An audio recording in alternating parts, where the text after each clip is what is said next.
this is Al again, and today's challenge is getting the most out of your indirect channels. So as a follow-up to an earlier video I posted on indirect channels, I thought it'd be fun to have a short discussion on how to get the most out of your indirect channels. So, over the years, a lot of my colleagues and friends have, come to me and basically have complained, hey Al, I've set up these indirect channels and I'm just not getting the results that I would hope for.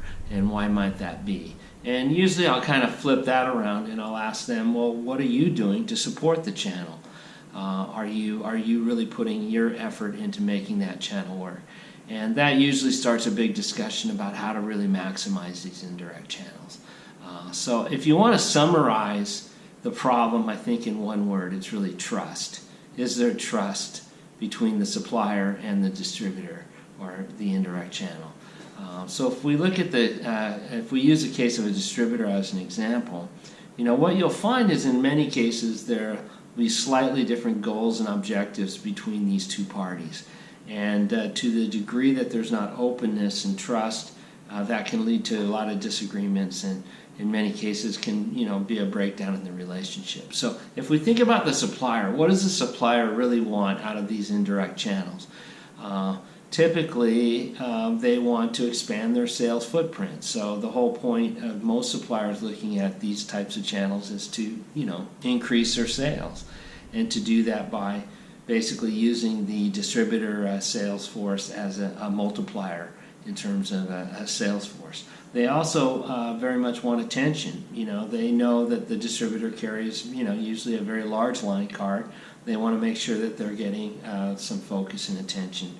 And then, finally, they want to make sure that the distributor is pushing out the full range of distributor services, from stocking plans to, payment terms, so that their end customers are benefiting from this relationship. Now, if you flip that a little bit and you say, well, what's a distributor looking for? Well, where these guys line up is they want revenue. So distributors find products that they know or they believe that they can sell through, that there's strong demand for. They're quite interested and very keen because that's going to drive their revenue. They also want some level of attention and in the form of support. There's most of the distributors that I talk to are very concerned about will the supplier be there to support them if there's problems with the product in the field. Will they come maybe help on joint sales calls?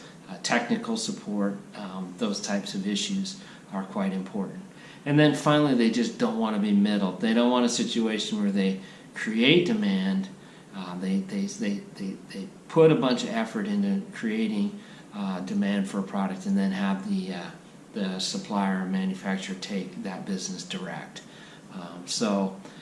Most all of these issues where there's a mishmash in kind of goals and objectives can only really be solved through trust and openness. So if both channels are open to each other about their goals and objectives, you'll have a much, much better chance of succeeding together. So anyway, I've got to run. Thanks for listening, but I actually have a meeting with one of my distributors today. And as always, there'll be a lot of discussion about what I'm doing and what they're doing and how do we build trust into the channel. So until next time, good luck. Cheers.